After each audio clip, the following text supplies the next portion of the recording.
गंगा जन्म की कथा। एक ऋषि विश्वामित्र ने इस प्रकार कथा सुनाना आरंभ किया।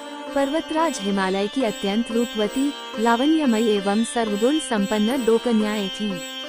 सुमेरु पर्वत की पुत्री नैना इन कन्याओं की माता थी। हिमालय की बड़ी पुत्री का नाम गंगा तथा छोटी पुत्री का नाम उमा था। गंगा अत्यंत प्रभावशाली और असाधारण दैवी गुणों से संपन्न थी। वो किसी बंधन को स्वीकार न कर मनमाने मार्गों का अनुसरण करती थी। उसकी इस असाधारण प्रतिभा से प्रभावित होकर देवता लोग विश्व के ज्ञान की दृष्टि से उसे हिमालय से मान कर ले गए। पर्वतराज की दूसरी कन्या उमा बड़ी तपस्विनी थी। उसने कठोर एवं असाधारण तपस्या करके महादेव जी को वर के रूप में प्राप्त किया। विश्वामित्र के इतना कहने पर राम ने कहा, गे भगवान, जब गंगा को देवता लोग सुरलोक ले गए तो वह पृथ्वी पर कैसे अवतरित हुई और गंगा को त्रिपतगा क्यों कहते हैं? इस पर ऋषि विश्वामित्र ने बताया, महादेव जी का विवाह तो उमा के साथ हो गया था, किंतु 100 वर्ष तक भी उनके किसी संतान की उत्पत्ति नहीं हुई। एक बार महादेव जी के मन में संतान उत्पन्न करने का विचार आया। जब उनके इस विचार की सूचना ब्रह्मा जी सहित देवताओं को मिली तो वे विचार करने लगे कि शिव जी के संतान के तेज को कौन संभाल सकेगा। उन्होंने अपनी इस शंका को शिव जी के सम्मुख प्रस्तुत किया।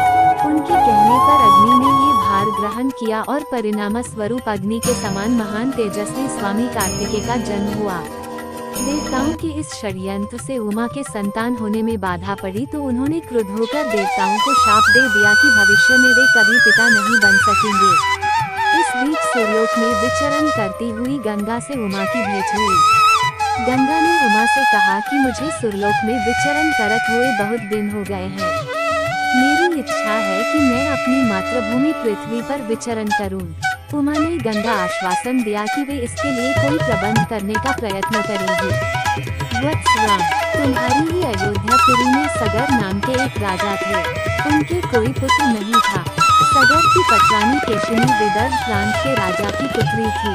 केशिनी सुंदर, धर्मात्मा और सत्यपरायण थी।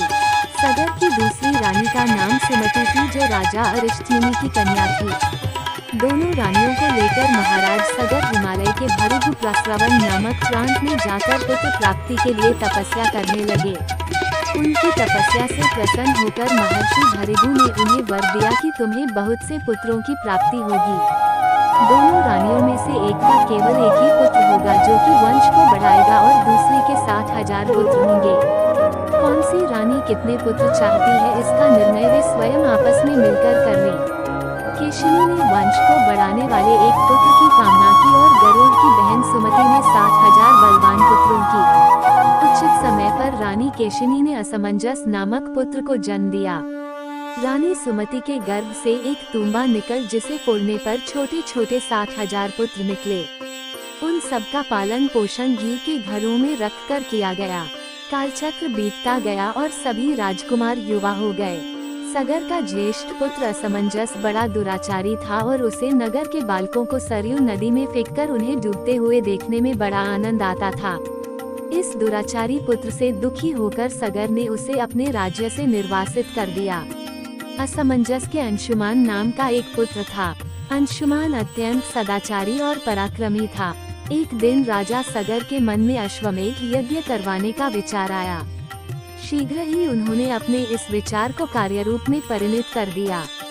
राम ने ऋषि विश्वामित्र से कहा, गुरुदेव, मेरी रुचि अपने पूर्वज सगर की यज्ञ गाथा को विस्तार पूर्वक सुनने में है। अतः कृपा करके इस वृतांत को पूरा सुनाइए।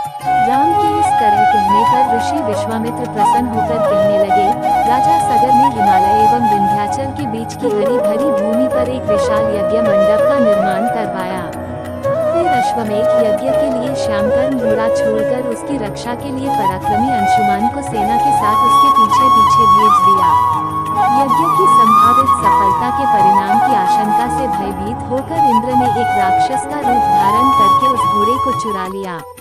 घोड़े की चोरी की सूचना पाकर सगर ने अपने 60,000 पुत्रों को आदेश दिया कि घोड़ा चुराने वाले को पकड़कर या मारकर घोड़ा वापस लाओ।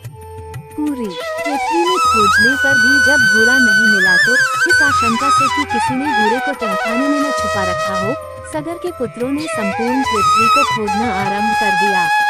उनके इस कार्य से असंख्य भूमितल निवासी प्राणी मारे गए। खोदते खोदते वे पाताल तक जा पहुँचे। उनके इस नृशंस कृत्य की देवताओं ने ब्रह्मा जी से शिकायत की तो ब्रह्मा जी ने कहा कि ये राजकुमार क्रोध एवं मद में अंधे होकर ऐसा कर रहे हैं। पृथ्वी की रक्षा कर दायित्व कपिल पर है, इसलिए वे इस विषय में कुछ न कुछ अवश्य करेंगे। पूरी पृथ्वी को खोदने के बाद भी जब घोड़ा और उसको चुराने वाला चोर नहीं मिला तो निराश होकर राजकुमारों ने इसकी सूचना अपने पिता को दी। रुष्ट होकर सगर ने आदेश दिया कि घोड़े को पाताल में जाकर ढूंढो। पाताल में घोड़े को खोजते खोजते वे सनातन वसुदेव कपिल के आश्रम में पहुंच गए। उन्होंने देखा कपिल देव आंखें बंद किए बैठे हैं और उन्हीं के पास यज्ञ का वह घोड़ा बंधा हुआ है। उन्होंने कपिल मुनि को घोड़े का चोर समझकर उनके लिए अनेक दुर्वचन कहे और उन्हें मारने के लिए दौड़े। सगर के इन कुकृत्यों से कपिल मुनि की समाधि भंग हो गई।